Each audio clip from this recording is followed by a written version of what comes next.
Joining us, MS Now senior legal reporter Lisa Rubin, law professor at Vanderbilt University and former clerk for Supreme Court Justice Antonin Scalia, Brian Fitzpatrick, and executive editor at The Nation, John Nichols.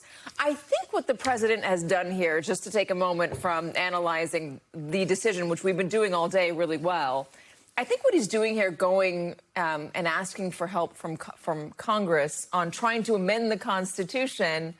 I mean, if he wants it done, that is the way to do it. That's how it's supposed to work, right? Right, Brian? Yes, if we don't like what the Constitution says, we're supposed to change it, not ask for the Supreme Court to change it for us. That's the right process. John, this idea of opening up the Constitution, amending it to better suit this day and this age, it's something that a lot of folks want. I know that this is not the lead of this news today. The lead is that the president was rejected by the Supreme Court, and we're going to get to all that. But I am struck by just the opportunity to have a discussion about changing the Constitution to better reflect this country as it is today. I'm not talking about on birthright. I'm talking about a broad array of policies and rights that a lot of Americans feel should be enshrined in the Constitution. One of them is the right to an abortion, or I don't know, making the president not immune no matter what he does while he is in office. I think that discussions about constitutional amendments are not just necessary, but long delayed. The fact of the matter is that we've been through a very lengthy period in our history in recent years of not amending the Constitution. And that's out of sync with the past. The history of this country saw many, many amendments at many critical stages, always done seriously, but with at least some acknowledgement that issues had arisen, needs for a change had occurred. You see that very evidently in something like lowering the voting age to 18 during the Vietnam War, where it was so clear we were sending young people off to fight and die in a war that they couldn't cast a vote with regard to, or in other ways influence the process. I think today it's very interesting that when we talk about these rulings, of course, the president is talking about birthright citizenship. Many, many people are looking at that ruling on campaign finance issues and saying that if ever there was a time for an amendment to overturn Citizens United and the Citizens United ruling from a number of years ago, and in general to put in some sort of campaign finance reform at the national level, this is the time. So yeah. I think we may open up a whole dialogue about constitutional amendments in short order. I think it's an interesting way to get into this story because we, again, have not been talking about on the congressional level, really talking about amending the Constitution in a long time. And Lisa, when you look at what the court has been asked to do, especially recently, especially during this term, even during Donald Trump's last term, and you could say for Democratic presidents as well, I mean, they have been charged with updating the Constitution. They've been charged with updating the laws or reaffirming the laws in a way that the court itself was never supposed to be solely responsible for.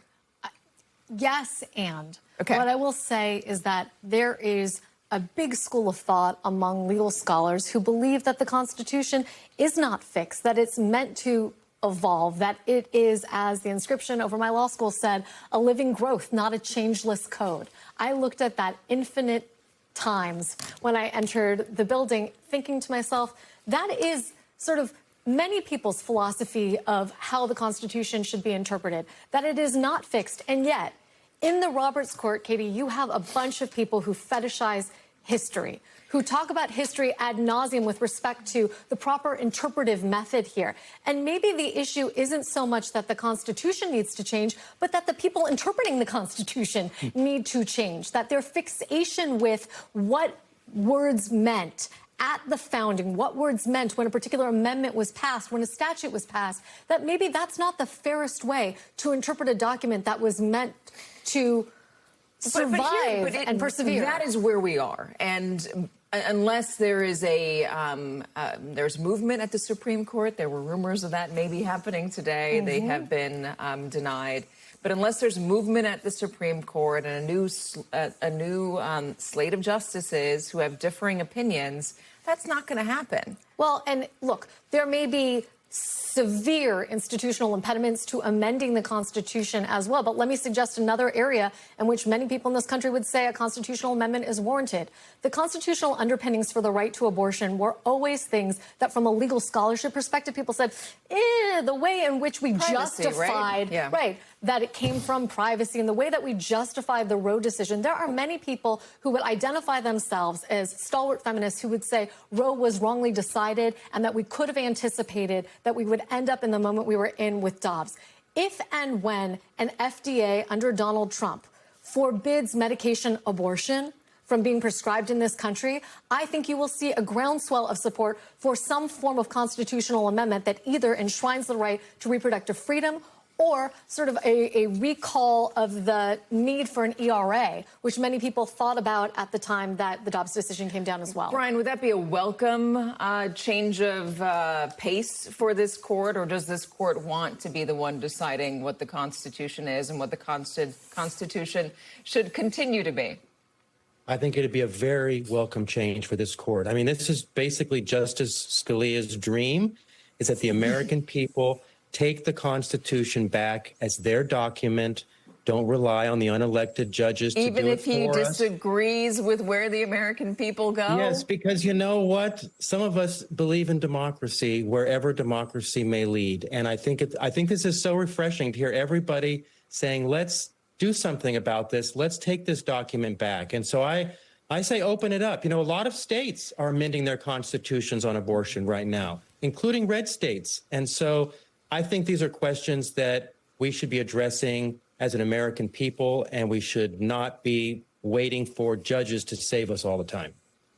What I say, John, about the anniversary of this country, the 250th anniversary, it's complicated, this history. I'm not going to deny that. But I do think that fighting for who we are and what we can be in this democracy is a fight worth having. And when we're talking about, you know, what should be in the Constitution or what needs to be changed, taken out, added in, it's a fight worth having.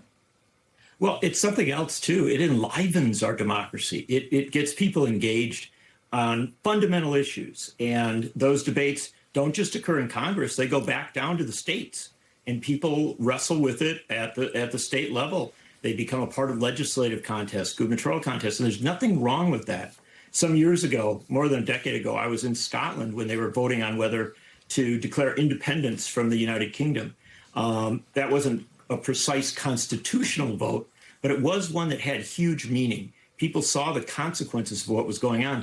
And I've rarely in my life been in a place where democracy was so dynamic. People were marching in the streets and putting up signs everywhere. Young people were actively engaged. There were debates for under 18-year-olds. And so I do think that at a time when there is so much disenchantment, so much frustration with the direction of the country and the way that the country operates, the notion that we might have real debates over constitutional amendments on issues like abortion rights and on issues like campaign finance reform is, in fact, refreshing. I think it does have a potential to give a real boost to our democracy. And frankly, as today showed us, we're not going to get solutions out of the courts.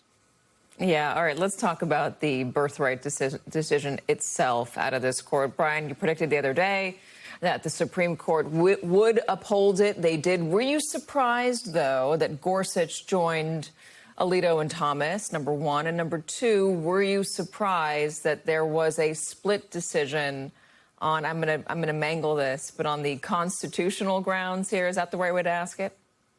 Yeah, no, I think that's right. So we had basically we have a 5-4 decision on what the Constitution means. And then we have a 6-3 decision because Justice Kavanaugh said he could get to the same result as the majority through statutory interpretation, because there's a statute from Congress on who's a citizen. And I have to be frank, I'm not surprised that the constitutional vote was so close, because there has been a lot of historical research done in the last couple of years in anticipation of this case. And the history is kind of messy. You know, what it means for someone to be in the jurisdiction of the United States, subject to the jurisdiction of the United States, was a legal term of art. And we had to go back and take a look at it. And when we went back, it it wasn't crystal clear. So I'm not surprised that people who take history seriously and are trying to do a good job reasonably disagreed on this.